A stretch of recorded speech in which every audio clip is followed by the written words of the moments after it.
আসসালামু আলাইকুম। আশা করছি সবাই ভালো আছেন। আলহামদুলিল্লাহ, আল্লাহ তাআলার অশেষ মেহেরবানিতে আমিও ভালো আছি, আলহামদুলিল্লাহ। তো সবুজ শ্যামল শস্যে ভরা আমাদের এই বসুন্ধরা, যেরকম শস্য ঠিক সেম গাছগাছালি, এবং এখন হচ্ছে বসন্তকাল। তা চতুর্দিকে যেদিকে তাকাবেন শুধু সবুজ আর সবুজ, গাছের ডালপালা সবুজে ভরে গেছে। তো আজকে যাচ্ছিলাম বাজারে, তাই ভাবলাম আমাদের এলাকার এই সুন্দর রাস্তাটা একটু ভিডিও করে আপনাদের সাথে শেয়ার করি। সত্যি এটা অনেক বেশি সুন্দর, এবং যেহেতু একটা গ্রামে আমাদের এলাকাটা হচ্ছে গ্রামীণ এলাকা, তো এই ক্ষেত্রে এই জন্য মূলত এখানে প্রচুর গাছপালা, রাস্তার দুপাশে বাঁশঝাড় এবং আম গাছ, কাঁঠাল গাছ, আর কত শত শত জানা অজানা গাছ রয়েছে বলার বাইরে। তো আশা করছি আপনাদের ভালো লাগবে। ছোটবেলায় পড়তাম কবিদের লেখায় কত সুন্দর করে তারা আমাদের গ্রাম বাংলার রূপকে ফুটিয়ে তুলতেন, যে বাংলার রূপ আমি দেখিয়েছি ভাই, এই পৃথিবীর রূপ আর দেখিতে চাই না। এরকম অনেক সুন্দর সুন্দর লাইন ছিল, হয়তো এগুলো মনে পড়তেছে না, বাট এই দৃশ্যগুলো দেখে যখনই উপলব্ধি করি তখনই আমার এই ছোটবেলার কবিতাগুলোর কথা মনে পড়ে যায়।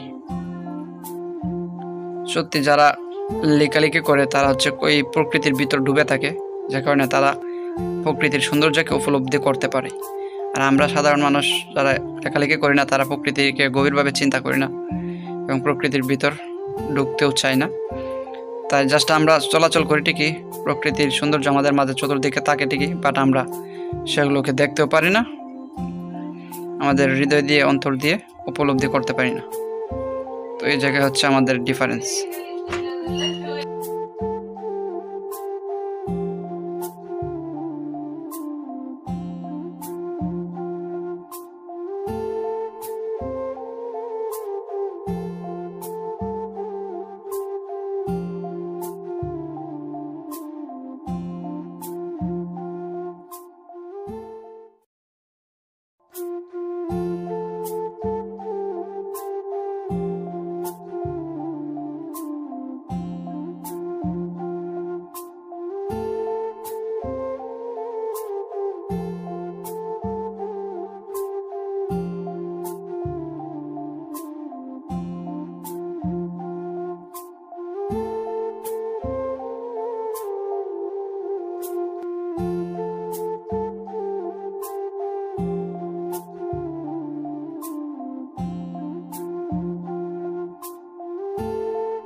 ধন্যবাদ সবাইকে যারা যারা কষ্ট করে ভিডিওটি দেখেছেন।